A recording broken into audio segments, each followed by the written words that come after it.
Hello, everyone. Welcome to episode number 4 with Eleonora Virago from Sydney. How you doing, Yeah, Eleonora? very, very good. I wanted to tell Good. you that I bought your book, Oh, but good. yeah, it's gonna arrive in a couple of weeks. Oh, fun. Yeah, Awesome.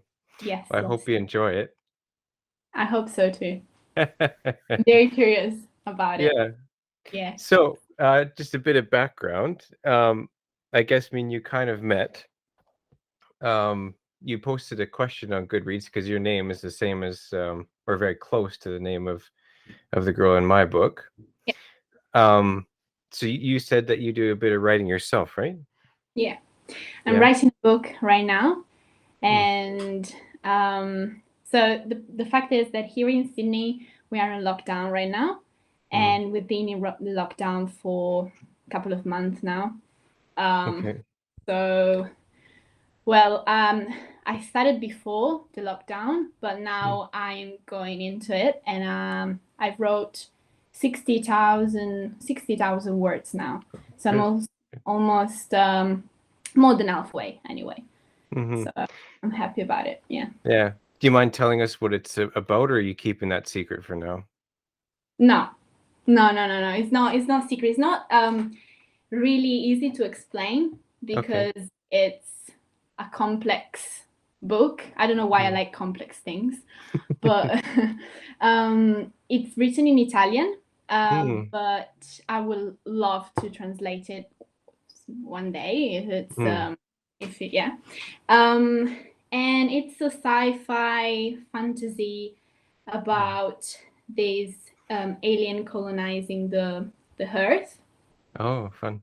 and yes, and the protagonist is myself because I don't know Mm. why I find easier to talk about myself in a book than talking about someone else.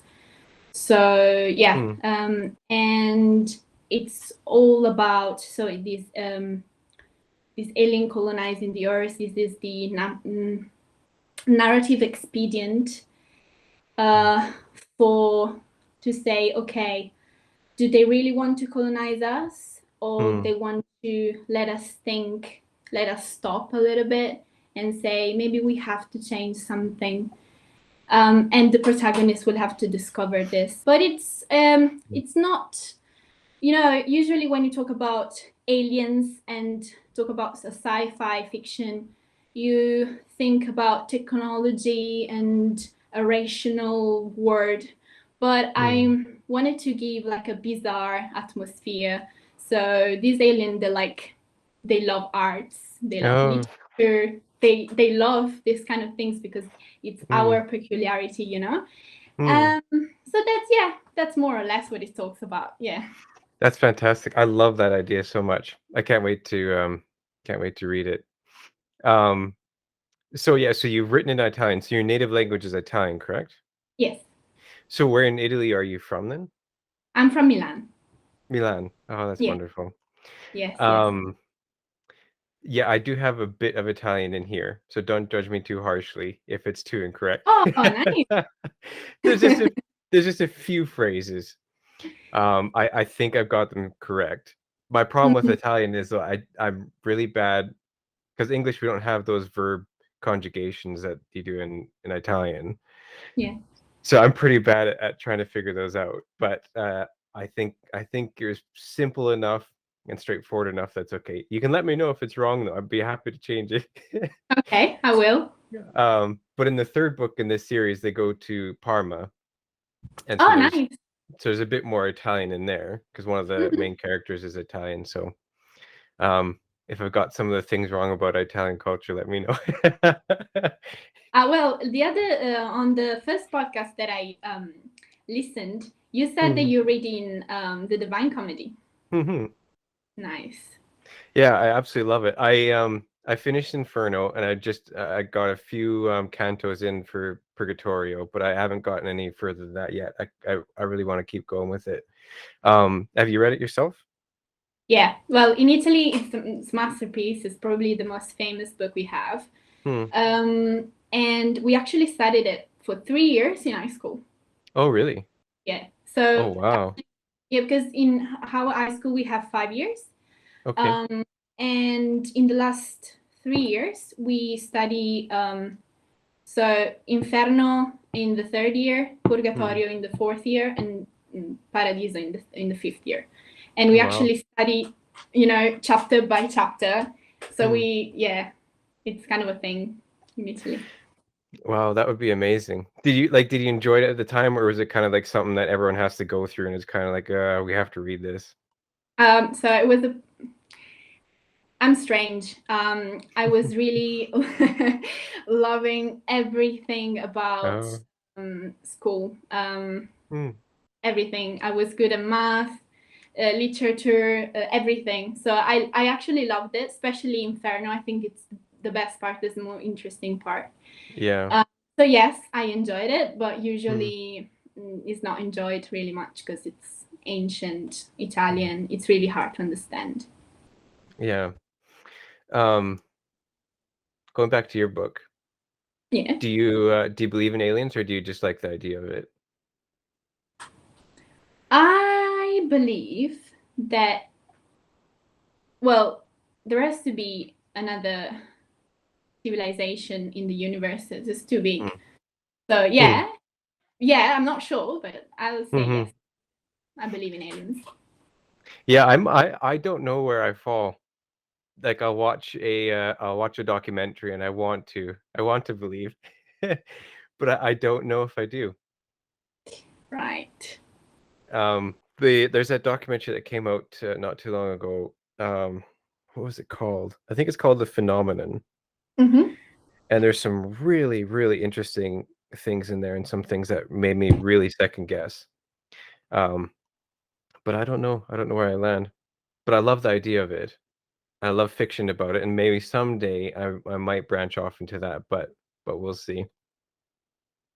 Yeah. Actually, my aliens in the book, they are actually humans Mm. that thousand and thousand years ago they decided to discover another planet, and Oh. then they created a civilization there. So they're actually humans.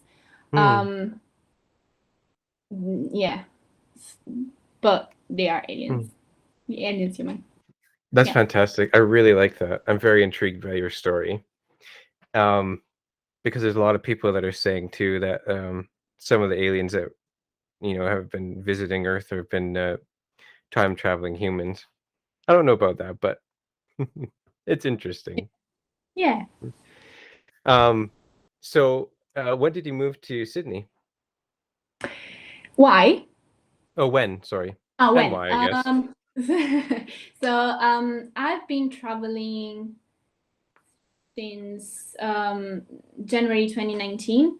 I've Mm. been in London for 1 year, and then I decided come to Australia. Mm. I was in Melbourne for the first period here in Australia, but so I arrived in February 2020, and then after 2 weeks, COVID started to become a thing in all the world. So Mm. we entered lockdown for 3 months in Melbourne, and then I eventually managed to find some farm job because so actually for everyone that wants to come to Australia, you have different kind of visas, and for Oh. me, you have working holiday visa. You can actually have a working holiday for Canada too now Mm. for a couple of years for us Europeans, which is interesting. I might decide to come to Canada as well. I will see.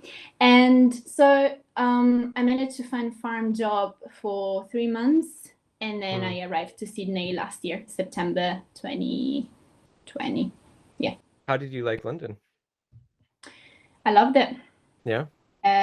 It's amazing place Mm. because London is everything. You have different cultures. You have all the world, like the entire Mm. world is London, and you have history. You have the Queen, Mm. Mm. and you have uh, life, Mm. life, day life, everything. You have a lot of opportunities, job seeking. Mhm. You have, I don't know, the only thing you don't have, it's good weather, but but you can't have everything, you know. Yeah. So I really enjoyed that here. Mm. I really enjoyed. Maybe because it was my first time abroad, my first period without my parents, without living with my parents, Mm. and that was so everything was new. Mm. Cooking was new. I don't know, making like cleaning my house was new, and even English, of course, it wasn't that good when I went to London. And I believe that London accent is not really easy to understand. No, Australian is even worse. Oh. So yeah, yeah. Mm. Especially when you go in the outback of Australia. It's Yeah. um, but yeah, and Australia is different. Australia is more.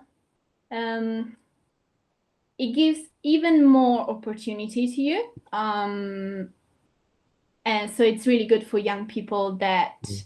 decide to go abroad and start a new life. It's really Mm. good. But the problem of Australia is that it doesn't have history, like Mm. you know what I'm talking about, because I'm from Mm. Europe. So Yeah. yeah, um, but it's an amazing country anyway. Yeah. Um, they teach English in Italy, don't they? They do, Yeah. but you don't like you don't speak English in Italy that much. Mm. They teach you kind of 3 hours a week. Oh, Depends. okay. It depends of the kind of you're doing, but more or less it's 3 hours a week. Mm. But it's really focused on grammar. So Mm. after a while, you just forget. If you don't practice, you just forget. And Okay. no one. So everything in Italy is in Italian. Universities, books, Mm. cinema, TV shows. It's all dubbed. Is it the correct Mm. word? Okay, Yeah. Yeah, in dubbed. Italian. So and so it's yeah. So you Mm. have to go actually to practice abroad, I believe. Yeah. Oh, okay. Yeah, your English is very good. Um, so y Thanks. so yeah, so when you started learning English, was that in 2019 when you moved to London? Yes, Wow, you picked that up quick. I tried. Well, my partner is English, so yeah, Oh, that's fun. Um, yeah, yeah, it's true. Speaking of like Europe and the history and all that, like in Canada, there's so little. Um, most of our history is 100 years old, maybe more, and most of the history is pretty dark too. And you don't really want to celebrate anything like that with a lot of the um, treatment of the Native Americans in Canada. It's been mm, appalling. yeah, Um, but going over to England and stuff like that, or I was in Italy a couple times, and it's just so rich, you know. Um, and I want to go back so bad because I miss that. yeah. You know what I miss? So I'm not religious, but Hmm. I miss churches because in Italy you Oh. have a church every 100 meters, right? And it's Hmm. especially if you go in some kind of places like Rome and Florence, or not even like an ancient city, Hmm. you have beautiful churches. You go in and you are surrounded by art. And Hmm. that's something that I really miss, Hmm. even if I'm not religious.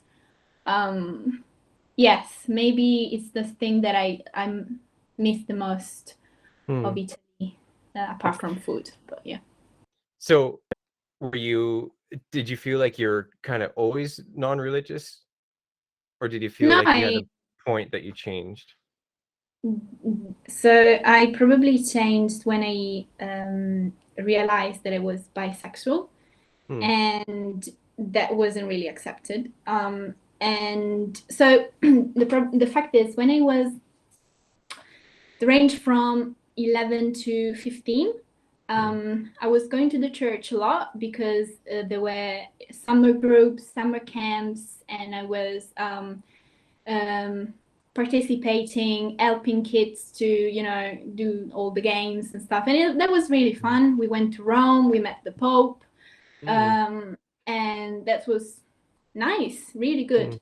But the problem is that at some point I wasn't accepted anymore. I felt not accepted anymore.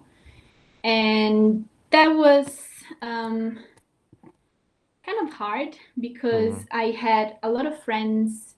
All my group of friends was there, and I was feeling really open-minded. I was feeling inside me that I was actually having attraction for women and not only for men. And that wasn't accepted. I spoke with a couple of priests saying what I was feeling, saying that for me a lot of things they weren't right, but I took my distances. And now I'm 24 years old. I'm not a teenager anymore. I'm not, maybe not fully a woman yet. But I have my idea, and I think I won't change my mind. But you never know. Yeah. Well, that's such a shame. That breaks my heart to hear that. Like, was there any specific, if it's too personal, you don't have to say it. By all means, we can skip the question. But like, was there anything specific that anyone said to you? Like, did you lose friends and stuff over this, or what? No. No. The friends that I really had there, they were my close friends. I never lost them. One of them is now a priest. Oh. And it is nice. Like I don't message with him every day, maybe once a year, but every time we speak, it's always a really good conversation. And I love it when you have such different point of views and you just have a nice conversation and you and another close friend, she is really into it, but still we have a really, really nice relationship. So no, I didn't lose friend. I wasn't welcome to go there anymore. That's pretty much what was it. Maybe all the people that I didn't know, that they didn't know me that much. So I don't know, all the older people, or maybe all the other guys that I wasn't really attached to, that they weren't seeing me that good. Because I was different and I was saying something different from what they were. That's Yeah, it's so true when it's so nice when you have those people in your life that you can have completely opposing views, or um and then you can still be friends with them, and you can still have conversations and stuff like that. Like, there's a guy that I had on another podcast. He's I don't think he'd call himself atheist, but I'd say he's pretty strongly atheist, or at least agnostic, and I'm religious. And so it's good to have both of us on and just have a conversation. I just let him share his opinion, and he listened to mine a bit, and then but we're still good friends. And then after my podcast, he invited me onto his. So uh, amazing. yeah, so it's quite nice with that to happen, because it's I think we're coming to a point right now where society is getting to the place where, maybe not so much in the United States, but maybe in some other places, where you can have pretty opposing views and it's okay. Not all the time, of course, but I feel like in the States, the polarizations, it's so strong right now. Yeah. Especially since we're in Canada, we can kind of feel it a bit. We're watching we're watching the States closely. um so again, not to get too personal, and again, if you want to skip over the question, by all means. So you mentioned that earlier on you discovered that you're bisexual. Do you want to talk me through that? Like, what was it that you first discovered that you realized you were that? So in the beginning, people were saying, "Oh, you're not, it's going to be a phase." I was saying that I found it women attractive, and they were saying, "No, it's just a phase. How do you know if you never had a girlfriend? How do you know if you never had sex with a guy, with a girl?" And I was like, "Well, I just know because I'm attracted, you know." And now that with social like with Instagram and social media, you kind of talk about this more. So now I know that I'm not that is not a phase. It's just something that it's there, and maybe someday I will have a girlfriend, maybe not. But I strongly believe in this part of myself. My view is that I fell in love with the person I'm talking about. I don't fall in love with the body. I most fell in love with this because that's the important thing. If I have a good conversation with someone that is actually saying me something interesting, that doesn't matter if it's not good looking, in my opinion, I can have an attraction for that person. So it's more about person than gender or anything. And yeah, That's quite neat. That's very neat. I've never actually thought about it that way before. That's quite profound. yeah.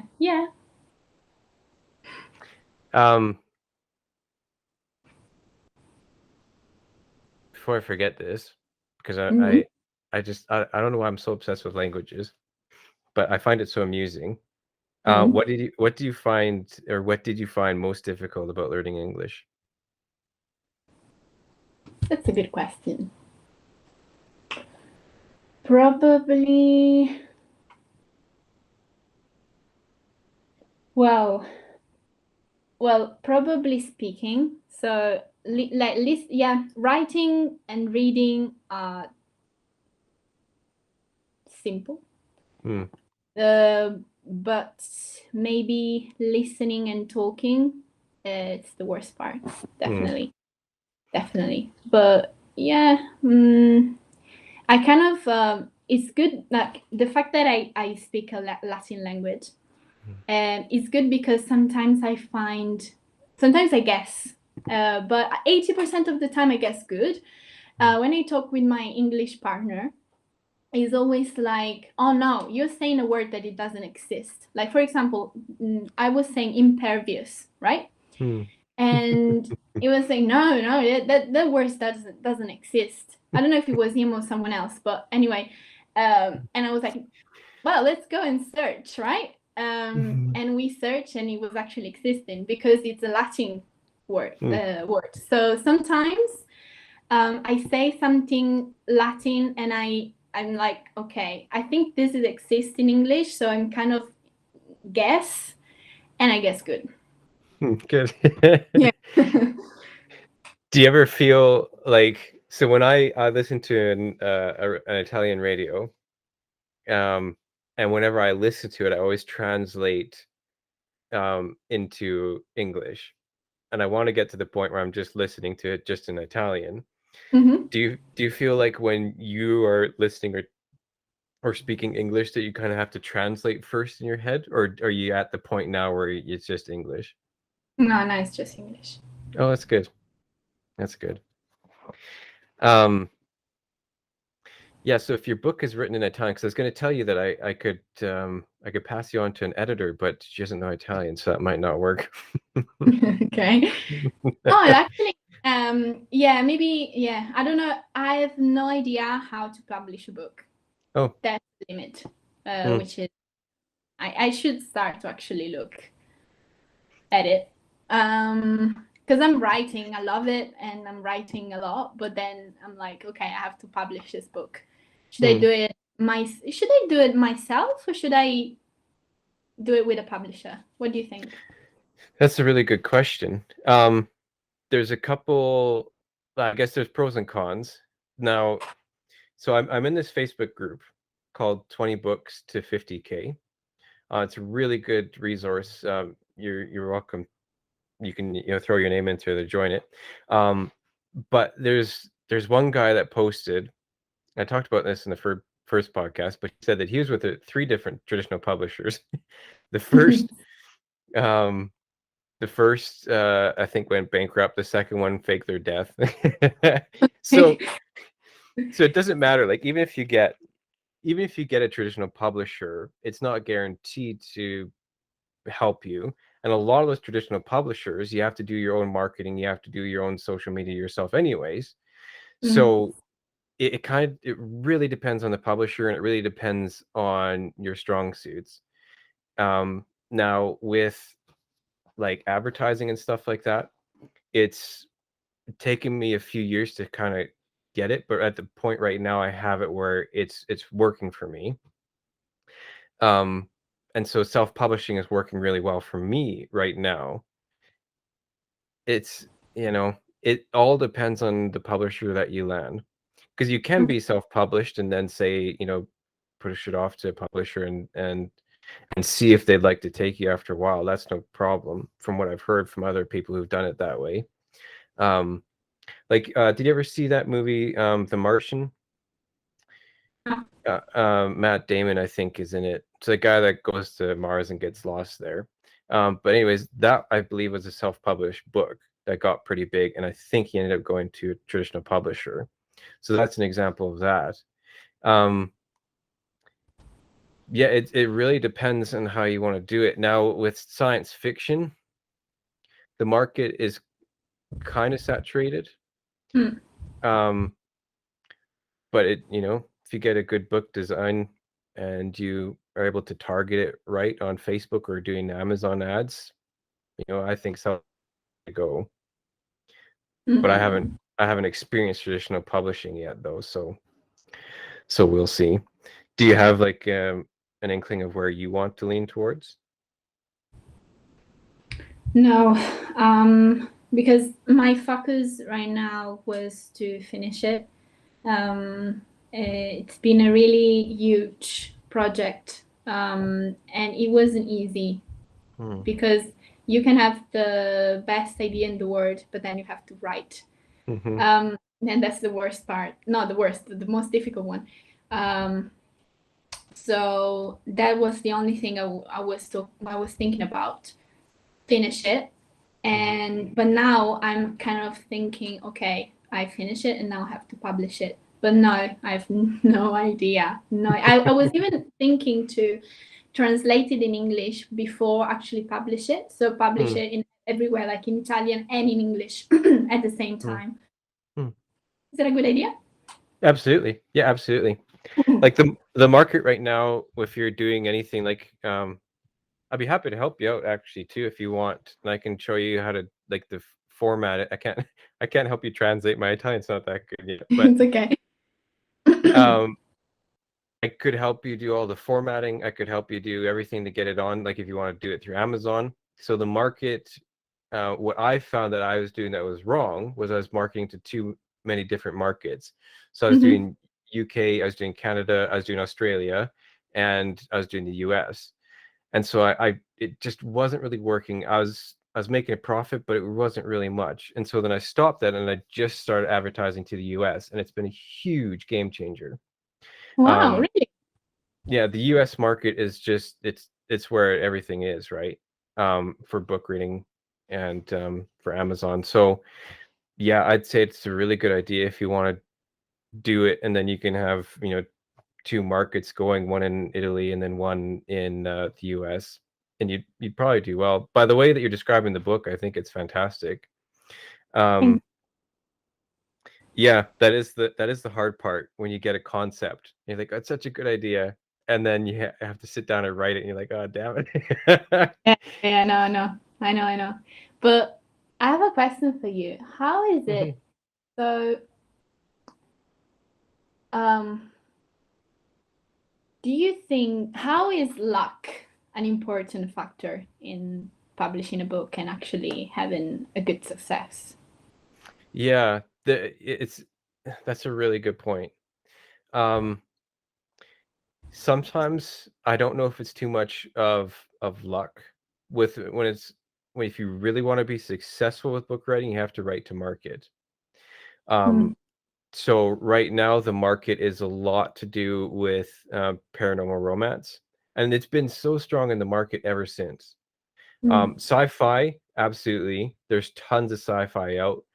So if you can um, have your book stand out a bit through the saturation, then absolutely you do. I think you do really well. But the market right now is paranormal romance, and there's bully romance. I'm not sure if you're familiar with that. Um, that's really popular right now, and reverse harem, all that kind of kinky sexual stuff. oh yeah, yeah, sure. Yeah, well, Yeah. sex always is always really, yeah, it goes Yeah. well. But yeah, it's kind of interesting because there's a lot of those books that just they sell well and they have really good success, but the books are garbage and they're trash, right? Because they're just Mm, written quickly. They're written for they're just written for the sex. Um, Not always, but most of the time from the ones I've seen. But they're making lots of money, so sometimes I wish I was in their shoes. yeah, yeah, yeah. Yeah, but luck does have a little bit to do with it. Absolutely. Um, if you get picked up by the right person, by the right reader group, and then it just kind of spreads. Um, yeah, and I the subject matter for sure. Because if you pick something that's familiar, like Mistress of Auschwitz, um, the generation who reads my book, they're usually women between 45 and up. There's a good chunk of men, some younger men too, which is kind of surprising. Um, they're just the sweetest people, but the majority is the between women between 45 and up because they're really familiar with um, Auschwitz and Holocaust and some of the concentration camp stuff. Whereas my generation, and there's you'll mention it and they kind of have an idea, but there's such ignorance about what happened. Hmm. Um, so it doesn't really get picked up that way. But um, yeah, it is a bit of luck, but there's lots of steps that can be taken to give you the advantage. And That's good. I got a really good book designer that she's just phenomenal. She did the latest one that I have out, and I was really happy with her. And if actually, I'll give her a little shout out here because her name is she's from Serbia, so I'm gonna butcher the pronunciation of her name. Okay. Um, Aerilis Design, Hmm. but yeah, her book, like her designs are just phenomenal. I just can't get over it. Um, I Nice. might I might send you the link just so you Yeah. can see some of her books, and then if you ever want to go with her, because she'll give Hmm. you if you get her to give you design, then I'll give you the edge to get out ahead in that saturated market. But have you thought of a title yet for your book? Yeah. Yeah. And it's not really a sci-fi title. The Hmm. Queen of Hearts. There is Oh. yeah. Um, there is a reason why, Hmm. because in the beginning the aliens give a card with the Queen of Hearts Hmm. to the protagonist, and they say you have to become that, and Hmm. she's like, what? Like Hmm. she doesn't know what to do and how to do it, and then she will discover it through the book. Hmm. um but yes, like the title, it seems like a romance, but it's not. But I have to think a way on um actually putting that title, but do like um kind of a design where you understand that it's not a romance, but it's a sci-fi or a fantasy, you know? Hmm. Yeah. That's awesome. I like that a lot. Um, so with your post that you did on my Goodreads, but you said that you were doing, if I remember correctly, did you say that you're doing some research on Eleanor Hodis? I did. I didn't go through a lot because they like on internet you don't find much. Mm-hmm. But how did you find information about her? Yeah, there's a couple sites that I went to. It's kind of hard to get some information. So Yeah. there was when I first found her, I was actually reading a book called Hans and Rudolph. So Hans Alexander was a German Jew who escaped Germany and went to England, and then he wanted to do his part in the war, and so he signed up with an English, not special service, but there's a lot of Germans and other German Jews who left Germany and then wanted to do their part to fight against the Nazis. So they had the special group for these people. They weren't allowed any guns or anything like that, but they're like mainly doing manual labor, moving carts and stuff like that.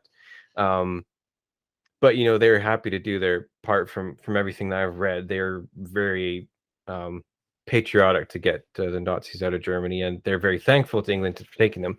Anyways, Hans ended up being part of the British secret, or not secret service, but British service that ended up hunting down the Nazis who ran the concentration camps.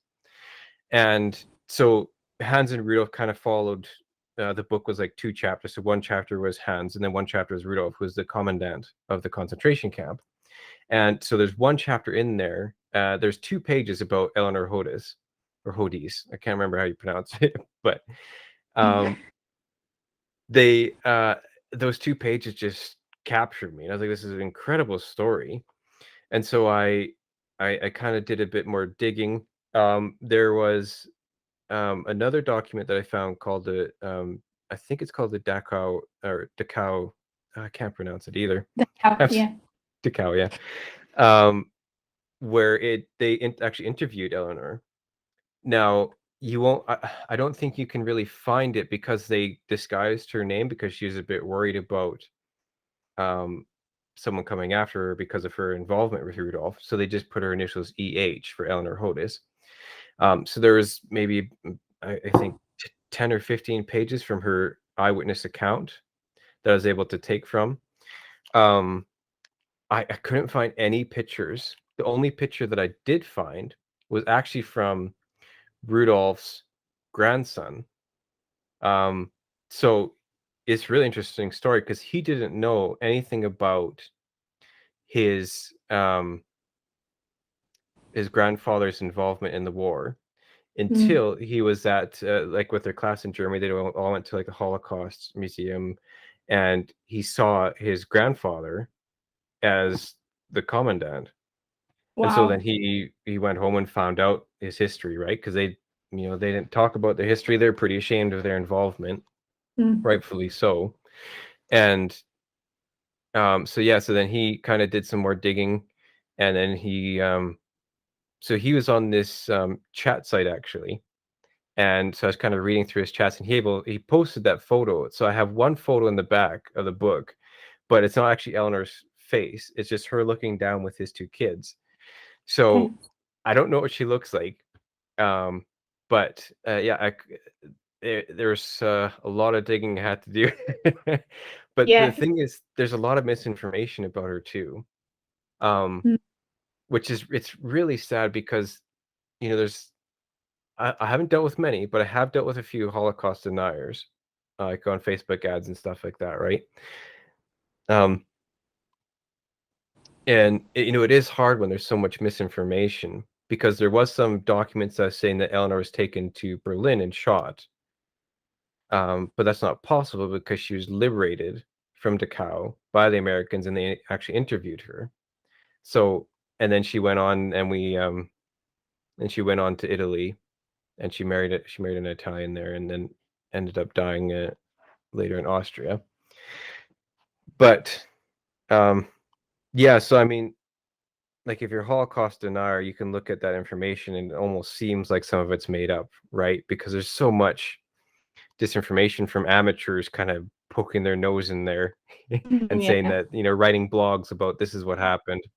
Like, they don't mean anything malicious by it, but it's just what happens. That's probably what Mhm. people say about me, though. I'm one of the amateurs poking my nose where it shouldn't be. But Oh, no. It's always good to do some informations. I remember when I was in high school. I don't know why I think that the book, the biography of Rudolf Hoss, Mm. it's a book that changed my life. I don't know. Oh wow. I remember that it changed my teenage years a lot, Mm. because usually they let you read the book written by the victims, which Mm. is of course fair. But this is a book that I don't know how I found it. No Mm. idea. But when I started to read it, it's I don't know. It changed Mm. my way, my perspective, and I'm always been really interested in knowing what how the evil comes from a person, why, what's the reason, and this is not a right. This Mm. is not an easy answer to give. Um, so I read that, and then I read the Banality of Evil, Anna Arendt. Oh, I haven't read that one. It's amazing. I Mm. really suggest you to read. That's more a sociologic part of evilness, because it Mm. explains how. So the question was why in 1940, you all the Germans were okay on excluding a huge part of population and Mm. discriminate them and stuff. And you say why some people sometimes they can be really evil, and she explained that it's not so evilness doesn't come from a really intelligent mind. It comes from a middle mind that doesn't ask questions, that it just say, yeah, it's okay. Like someone else told me to do that. Someone else told me to kill someone. It's not my fault. It's the state fault. It's the commander fault. Whatever. Mm. And I think that's the key to understand what evilness is. Um, and yeah, so I found this the most interesting topic ever. Mm. So I got really interested in his so in Rudolph. Mm. And then after, I don't know, after 5 years, I discovered that he had a mistress called like me. So I was like, Mm. wow, this is a coincidence. So yeah. Yeah, that's so profound. There's a lot to unwrap there. Yeah, that's really profound about how it's like that middle mind. Just, this is what they tell me to do, so that's what we'll do it. So when I was looking at some of like the Belsen trials or the Nuremberg trials, there's a psychologist involved with the Nuremberg trials, and he discovered something pretty interesting.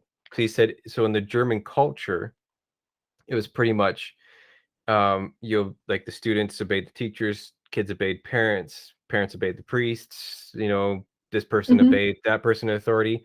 There's just such a level of command that was already there Mm. that was so ripe for the plucking. So it's just like that culture at that time was so ingrained in respect and obedience.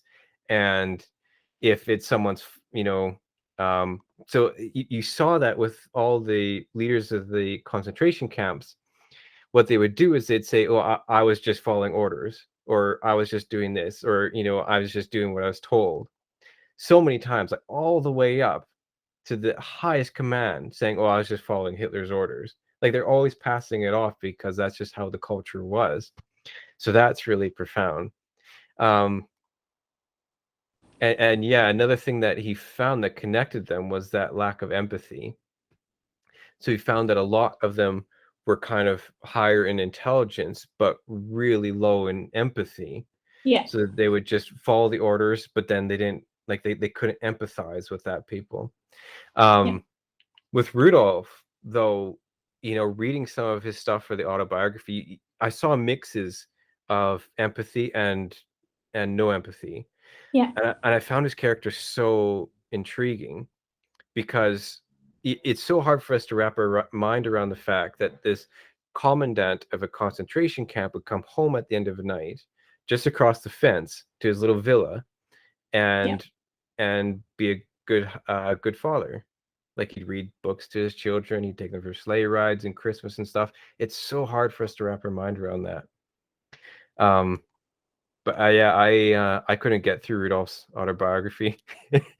I had to like kind of skip through parts because some of it was just like the phrase that he wrote.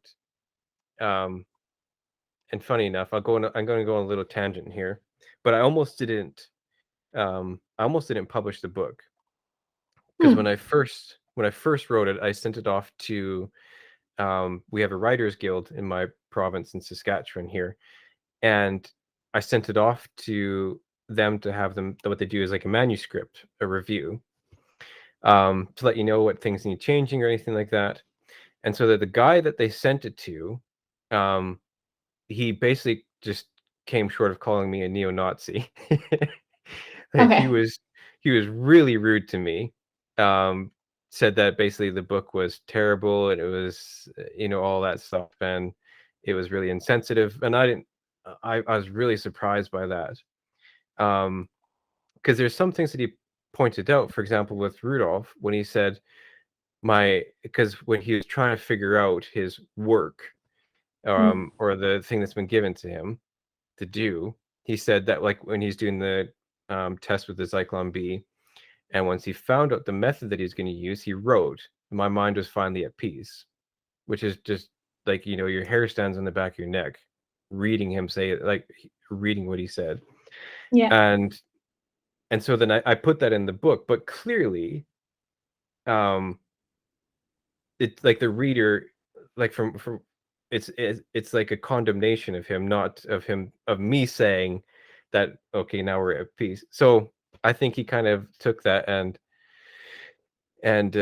miscued some of my context there, but um yeah. So it was a while ago that you read the autobiography then, right? Yeah, it was ages ago. Mm, It was I was probably 16, 17. mm, Yeah, now I'm 24. I remember I remember something, but not everything, you know. I mm, think that I really have in mind the efficiency. It was mm, thinking about being efficient more than like for him killing more people. It was good because it was more efficient, and that's terrible if you think about it. mm, But in the end, he wrote a letter to his son mm, saying, in my life, I didn't doubt what they were saying to me. And I actually, like mm, really. And my advice to you is always think with your head, like with your brain, mhm, and I think that that's the key. Maybe in the end he mm, understood. Maybe the last year I think he spent a year in jail, a mhm. couple of years. He probably understood what he did, or maybe not. We'll never know. We'll never know. Yeah, I was trying to read into the intention of that letter because it's a really powerful letter. Mm, Um, yeah, basically what he's saying, don't just follow orders, because he said I just blindly followed orders. yeah, Um, so I was trying to figure out if his intention was to try and save himself from the noose, or to make himself look good, or if it was genuine, if he was genuinely sorry. It's yeah. hard to say. Like you said, we'll never know. Um, yeah, he spent a year, I believe, in a Polish prison, Mm, and he I I think he might have had a turn he might have had a softening of his heart or something, because apparently he was treated really well. And he's saying, like, I treated Polish people like worse than animals, and then yeah. here they are, they're treating me okay. Like when there was one of the psychologists was interviewing him, they came in, they saw him in like he had a little foot bath going on, like soaking his feet, because what happened was when they first captured Rudolph, they beat him, they let him kind of they stripped him naked and they left him in a cold cell, so he ended up getting frostbite on his feet. So that's like when the British found him, they were pretty mean to him at first, and deservedly so. But then when he got transferred to the Polish prison, they were pretty nice to him, and they treated him well. But yeah, it's Yeah, you know, from being the commandant of Auschwitz, I think that it's a huge responsibility, you know, and mm, it's been for 5 years with a break in the middle, I believe. mm, And you know, I think you're busy all the time and you have to be efficient and you have to do this and you have to do that. And then you find yourself in a prison with nothing and you have to face yourself, I believe, right? mhm, So that's, I think, what happened. Or maybe because when I wrote the book, there was a mess. Like before starting the book, there was this letter written by, I don't know if you know, Primo Levi. It's not it familiar. wrote a really a really famous book which is called "If This Is a Man." It was a prisoner in the Auschwitz camp, I think, and he wrote a book. He was an Italian Jew, and he wrote a book about all the experience he had. And he said that everything that Rudolf was saying was a lie Mm, because he was trying to give a nice opinion of himself mm, to the world, you know, before dying. So I believe that we will never know if that's actually what happened. So it was giving a nice uh, idea of himself, mm, or he was trying to justify himself, or if it mhm, actually was sorry for what he did, about what he did. mm. We will never know. Yeah, I feel like that's a common theme for a lot of those guys, that when they were being interrogated, they um they didn't take pains to make themselves look nicer than they were. Yeah. um I'm forgetting his name. Joseph, oh, I forget his last name. Starts with a K. But he was involved with one of the camps. It starts with an N. This isn't helping Okay. us. Uh, And then he ended up becoming the leader. He ended up becoming the commandant of the Buchenwald, or not mhm. Buchenwald. Sorry. What's the there's the, like, where the crematoriums were in Auschwitz, Birkenau. Birkenau. Birkenau, yeah, Yeah. the women part, yeah. Yeah. So he ended up becoming the commandant of that portion, and he was the same way. He ended up. It was quite neat because he, what's his name? Joseph. Oh, it's gonna bug me. Anyways, he was the same way, but it's quite neat because um he kept saying, I was just following orders. Rudolph, told me I had nothing to do with the crematoriums. I had nothing to do with that. I was just overseeing the women's camp. Um, but then what happened was, there's more interrogations happening. They're catching more and more people. They're catching other guards, other officers, and interrogating them. And then the pressure kind of built on him. He ended up confessing, and they used that confession um, um, to really bring down a lot of the other ones in the Belsen trials. Mm, So it is quite neat because there's all that pressure. So finally he confessed it. And it was neat because it was the first moral statement that they had, mm, which showed that he was sufficiently morally aware of what was happening, um, which is really profound. Because I don't know if it's just because of the culture where they suppressed their feelings, or if it was just they kind of all had a pact with each other, silent pact, whatever it was, that no one was going to confess what really happened. But then he confessed, and he gave a moral statement that he knew it was wrong, which was really profound. Yeah, well, we don't have to forget that that was the law. Like, Hmm. the law was saying to you to do that. And now we think about the world we're in right now. And like if the prime minister ask you something and say, okay, this is right to do that, you're like, okay, then I'm gonna do it, you know. And it's not easy to balance, you know. It's not always easy. Now it's easier, all right. Mm-hmm. Now it's easier, but during that time, like, the government was saying to you to kill 6 million people, and that was the right choice. That's not easy. Yeah, absolutely, absolutely. It's a terrifying thought if you found yourself in that position. Yeah.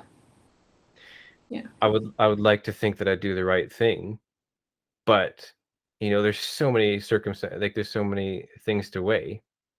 Like, a lot of them said, like Rudolph said, well, if they killed me, what would happen to my family? They would die and starve. I couldn't let that. It'd be morally wrong to do that. He kind of hid behind them a bit, and it was, I don't think I'd kill someone to save my family, but I don't know until you're in that situation, right? Exactly. No, you never know. Yeah. Euros are not many, you know. But I always there's a good question, like, in the same situation, what I will do. I don't know. I honestly don't know, because even because right now we live in such an easy world. You have everything. You don't have to have a lot of skills to live this life, because you have computers, you have phones, you have informations everywhere, and no one asks you to do these kind of things. So we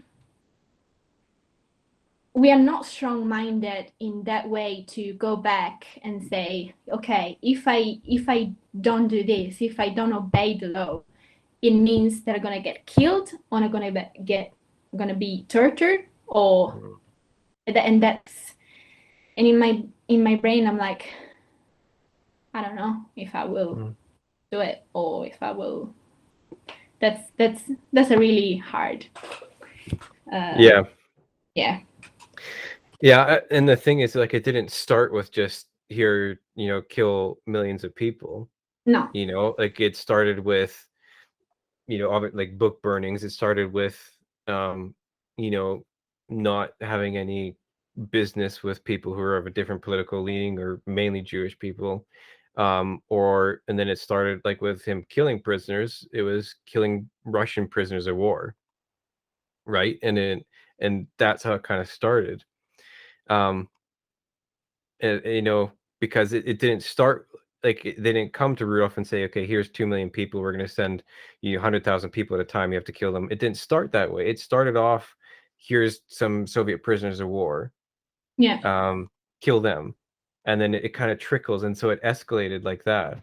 Not that it gives him any not that he can be forgiven for any of it, but it's such a slippery Yeah. slope for how the entire nation went that way, Yeah. where they just gave up little freedoms, and then it just went way down. Yeah. Yeah. Yeah, but I believe that after the Second World War, the world changed from this to this. Like, we learned something very quickly, Yeah. and I believe that after that, thanks to technology, but even thanks to that lesson, we learn how to build a better world. So yeah, I'm thinking to the positive side. Yeah. Well, it's very true. It's very true. Yeah. No, the world is, there's a lot that we need to do right still, but we're going in the right direction in many cases. So it is encouraging. Yeah, it is. I'm positive about the future. A lot of people are not, but I am. Yeah. Speaking of the future, and with you guys in another lockdown, um, like, do you guys have tons of cases of COVID in Australia, or what's really going on? How much? Sorry. 1,500 a day. Wow. Mm.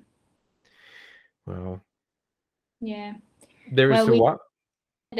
we started the lockdown with 10 cases a day because in Oh. Australia they're really protective. We didn't have almost any case for a year.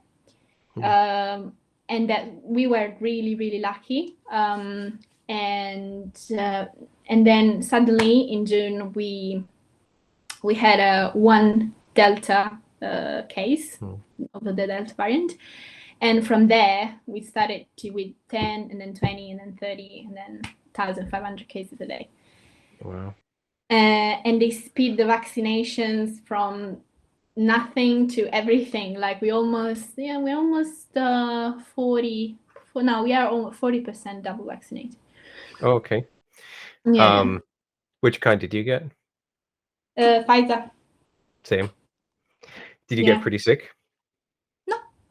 Oh, really? No. I just did one dose. I'm gonna do another on the 20th of September. Yeah. Okay. Yeah. The first one knocked me on my butt for about a week. The second one only took me out for a day. But I was so grumpy. I was so irritable. My parents came over, and before they came over, I just texted them. I was like, "Sorry, I got the second dose. I'm so grumpy. I'm just gonna hide in the basement because I don't want to say anything to my sweet parents." No, I was right. Not too bad. Yeah. Yeah, it's pretty interesting because I see news like from New Zealand when they're like they had one case and they shut down everything. Um, do you know anyone who's gotten it there in Australia? Say again? Do you Do know you know anyone who? anyone they go on? No. No, no No, one. No. I had a few friends who got it. They were pretty sick, but they did okay. But they're younger as well. Um, my wife just got her first dose yesterday. For the vaccine. She's pregnant. We're expecting our third. Oh. Actually, we're gonna name him Dante. Funny enough. So. Oh, that's nice. Yeah. So she just got the first one, you and so she's not feeling too bad for it. So hopefully, crossing fingers, she doesn't get any sick because this is her third baby, so she's feeling a bit rough, the poor thing. But well, hopefully things stay. Um, is this is a sixth lockdown for you guys, is it, or the seventh? I didn't. Yeah. Didn't No. count. No. No, huge lockdowns probably had 3 in all Australia. Yeah. But yeah, this was the worst one for me. No. I'm actually really good with myself. Like I'm really lonely girl. I love to stay with myself. And they also give us $750 a week, so why complain? Yeah. No kidding. Yeah. Australia is amazing in that way. Like, I don't know. Everything is easy. They give money to everyone. They are so rich that they just don't care. So I love this part of Australia, and I'm focusing on my book. And it's like being paid to write, Yeah, which is good. there you go. You have a very positive outlook on life, don't you? Yeah, I am. That's wonderful. Yeah. Yeah, that's fantastic. Yeah, I'm the same way. When we went into lockdown, I really enjoy being at home. I'm the same with you. I just love sitting. I love reading. If I do company, it's usually just like one-on-one like this or like with a couple people, Yeah. right? I don't yeah, lockdown suited me pretty well. What did you do for regular work? For work? Yeah. Well, I'm not working at the moment. I was working as a waitress last year, and then I decided to quit to do a road trip from Sydney to Cairns, which is up north, the tropics. stayed there. Like we did me and my partner, we did this travel with our van. Really interesting, really nice. And then after a week, we got into lockdown. So I'm not working at the moment. And when the lockdown will stop, I'll search something else. Yeah. Yeah. Besides writing, is there anything that you want to do, like work-wise or anything like that? Yes. I'm gonna start my bachelor degree in psychology next week. That's fantastic. I'm so jealous of you. Yeah, no, I in this lockdown I thought a lot, and I know what I want to do apart from writing, because writing is amazing, but it's not really secure. So I want to be a psychologist, I want to be a sex therapist, actually. Smart. Yes, yeah, because I think that this topic is not is not yet came out really, and I believe that especially in Italy we need a lot of sex education in schools, because it will help a lot with a lot of problems that we have in our society. So that's what I wanted to do, but that I have to start with a bachelor's degree in psychology, and then I have to do a master. Probably I will do it here in Australia. It's going to cost a lot, but I know that. A master in sexuality, and then I will I will start working. It's a 5 years time, but right now I will do like an online bachelor degree for psychology, so I will be able to travel. I will be able to go somewhere else in the world if I want to, because it's everything, it's online. And that's the project for the next years. Yeah, That's fantastic. I am behind you 100% for that. You're making me so jealous. I want to start over. Oh, how old are you? I'm 33. 33. Okay. Yeah. Oh, So well. I'm still young enough. I'm still young Yeah. enough. I could I work in insurance right now. That's my full-time job, but it does not suit me at all. Okay. I'm not, I went to school for human resources and then ended up working in finance, and then that kind of led me into insurance. And I just hate it. I was talking to another girl last week for a podcast, and she's from Ireland. She did drama, and so she runs like a drama school, and she's so involved with all these different drama projects and stuff like that. And she got a master's degree in drama. Like, man, I want to go back to school. I want to do something. I don't know what I'd do. Maybe it'd be in history or something like that. I don't know, but I want to go back to school. I love I love knowledge. It's something that I would like to know everything and remember everything. And it just makes me crazy that sometimes I read something and I don't remember, you know? And I would like to remember everything I read, dates and everything, right? But it's not possible. But yeah, I love knowledge. I'm also studying history, Italian history by myself. Oh. I'm at the Roman Empire now, but Oh. so it's a long way to go. But I just love it. I love it. Everything that it's cultures and knowledge. It's my thing. Yeah, I'm envious of you for that. Like being Italian and having such a rich history, and being proud of some of that history too, like being proud of, having a Roman Empire and all that. Like that's fantastic. I know. I am a third generation immigrant to Canada. My grandparents are Hungarian on my mom's side, and then Irish and English on my dad's side. But there's no connection that like most of us Canadians have to our past, really. Like we brag when we say, "Oh, I'm Hungarian," or this person says I'm Ukrainian, that person says I'm Irish, but they have no idea what that means, really, right? That's just what their ethics or not ethics, ethnic background is, but they don't actually really know what it is to like. I don't know what it is to be Hungarian. I don't know what it is to be really Irish or English. So I'm envious of people like you who are in maybe not envious, more proud of you. I don't know if proud of you is the right word, but happy for you, I guess. Thanks. Thank you. Because Thank you. that's so rich to have. Um,